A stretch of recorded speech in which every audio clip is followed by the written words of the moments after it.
पास मिलना बहुत कठिन है, कोई सहज नहीं सज्जनों। लेकिन कर्दम मुनि ने जब भगवान विवाह कराने के लिए आए थे, वरदान दे रहे थे, तो कर्दम मुनि ने भी उनसे एक वरदान मांगा था। बोले क्या? बोले आप कहते हो तो मैं विवाह कर लूंगा, लेकिन पुत्र के रूप में आपको आना पड़ेगा। भगवान ने कहा ठीक है, ये मंजूर है हमको।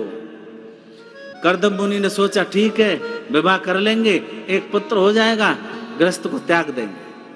लेकिन महाराज पुत्रों की क्या चले, यहां तो कर्दम मुनि के यहां 9 कन्याएं हो गई, बड़ी बलवती ज्ञानवती कन्या, और बड़े बड़े ऋषियों को ब्याही। महाराज एक कन्या का नाम है अरुंधति, जो वशिष्ठ जी को ब्याही।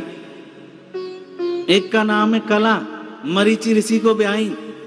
एक का नाम है अनसुईया, अत्रि ऋषि को ब्याही। कौन नहीं जानता अनसुईया को? ऐसी 9 बलवती कन्याएं अनेक ऋषियों को ब्याही।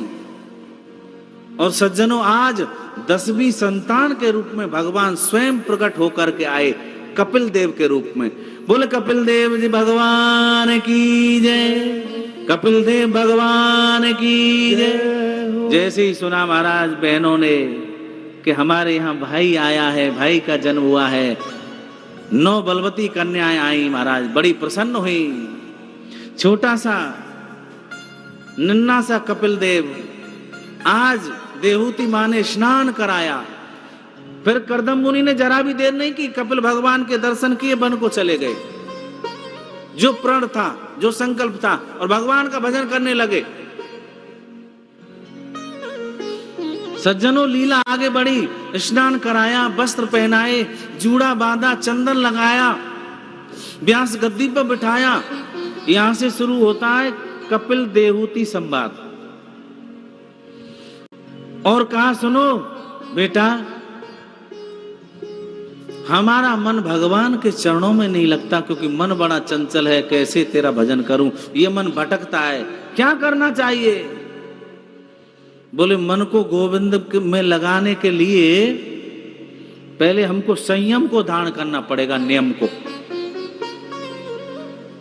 नियम धारण नहीं करेंगे तब तक भगवान मिलने वाले नहीं है। सर्वप्रथम नियम धारण करना पड़ेगा। भगवान का स्मरण करेंगे तो भगवान हमको मिलेंगे, भगवान का सत्संग सुनेंगे तब गोविंद हमको मिलेंगे। और शुद्धता हमको रखनी पड़ेगी, बाहर की शुद्धता नहीं, बाहर की सुंदरता नहीं, अंदर की शुद्धता। अवमान को मिटाना पड़ेगा, अंदर की शुद्धता हमको रखनी पड़ेगी। सज्जनों आप संसारी जीव कोई मान लो, भगवान भी जब ही आते हैं जब हमारे घर में शुद्धता और सुंदरता हो। सुंदरता हमारे अंदर की, मन की, और शुद्धता हमारे घर की। महाराज किसी अतिथि को आपने बुलाया, बोले हमारे घर आना, और वो आपके घर आए, आप अपने दरवाजे पे खड़े हो, लेकिन आपके दरवाजे पे कूड़े का ढेर पड़ा है। आपने कहा आओ आओ आओ अतिथि देव आओ, उन्होंने कूड़े का ढेर देखा और कह दिया सुनो फिर कभी आएंगे, बोलो जय श्री कृष्ण। ऐसे ही मेरे गोविंद हैं, मेरे गोविंद भी शुद्धता देखना चाहते हैं।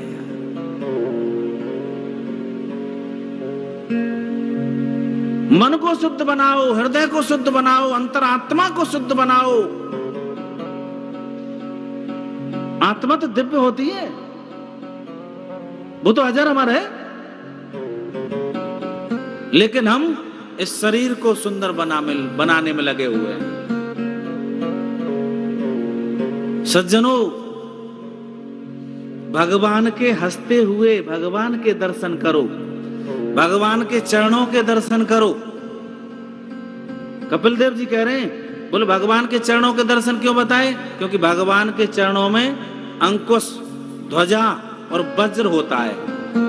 जब हम भगवान के चरणों का मनन करेंगे, चिंतन करेंगे, भगवान का चिंतन, भगवान के चरण हमारे हृदय में विराजमान होंगे, तो जो हमारे हृदय में पाप की गठरी है ना, काम क्रोध लोभ मोह रूपी गठरी, भगवान के चरण जैसे ही हमारे हृदय में विराजमान हो जाएंगे तो अंकुश ध्वजा और वज्र से वह पाप की गठरी कट जाएगी, काम क्रोध लोभ मोह कट जाएंगे, तो समझो तुम्हारा शुद्ध हृदय बन जाएगा, शुद्ध हृदय बन जाएगा। भगवान रज रज में रहते हैं, भगवान कण कण में रहते हैं। भगवान को कण कण में देखना सीखो। ये माइक है, मेरे गोविंद इसमें भी है, मेरे गोविंद का प्रकाश इसमें भी है। माइक में भी भगवान है, नहीं होते तो ये बोलता नहीं। माइक की डोरी में भी भगवान है, ये चलता नहीं। फूल में भी भगवान है, आप में भी भगवान है, हम में भी भगवान है। जो चेतना है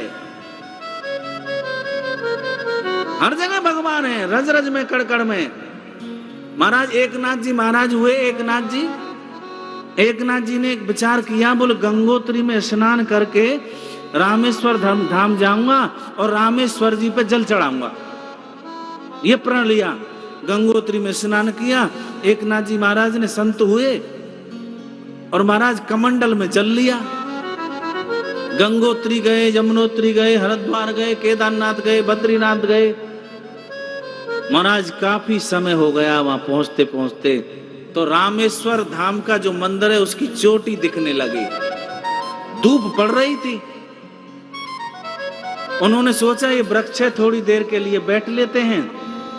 लेकिन सामने क्या देखा, मंदिर की चोटी देख ली, थोड़ी दूर है, अब ज्यादा नहीं, आध घंटे में या 1 घंटे में पहुंच जाएंगे। लेकिन सामने क्या देखा कि प्यास से धूप में तड़पता हुआ गधा। धूप पड़ रही है और इस गधे को प्यास लग रही है। बोल क्या करूं? उन्होंने जरा भी नहीं सोचा। उन्होंने सोचा भगवान, हे रामेश्वर भगवान, मैं आपको जल चढ़ाने आया था, लेकिन आपका वास कहाँ नहीं है, आप सब जगह व्याप्त हो। मैं इस प्यासे गधे को पानी पिला रहा हूं, मेरे जल को यहीं से स्वीकार करना। बोलो जय श्री कृष्ण। आप सत्य समझोगे, रामेश्वर भगवान गधे में से प्रकट हो गए। बोलो राधे राधे।